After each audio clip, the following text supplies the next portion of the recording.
You didn't break them. You didn't betray them. You simply became a mirror, and they weren't ready to face what they saw. See, some people don't hate you for who you are. They hate you because your presence reveals everything they're trying to hide.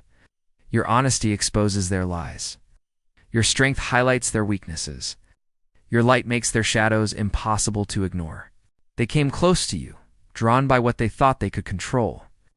But the more you stood in your truth, the more uncomfortable they became, because you didn't play their game. You didn't pretend. You didn't shrink yourself to make them feel bigger. You loved them deeply, but they mistook that love as submission. When you showed kindness, they saw it as permission. And when you finally started setting boundaries, they called it betrayal.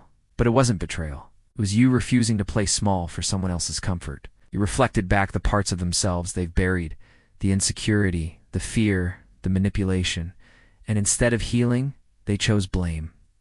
They couldn't look in the mirror without flinching, so they tried to shatter you instead. They twisted your words, painted you as the villain, and convinced others you were the problem. Not because you were wrong, but because you were real. People like that don't want truth. They want power. They want someone to absorb their chaos and carry their shame. But you woke up. You stopped explaining your worth. You stopped apologizing for existing, and that scared them. Because when you no longer need their validation, they lose control. And when you stop tolerating mistreatment, they're left with no one to blame but themselves. You weren't too much. You were exactly what they needed but didn't have the courage to become. You were the mirror that showed them everything they were running from, and that's why they turned on you. Not because you failed them, because you showed them the truth.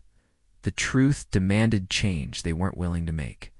So if they walked away, let them. If they blamed you, forgive them. But don't dim your light. You didn't lose them.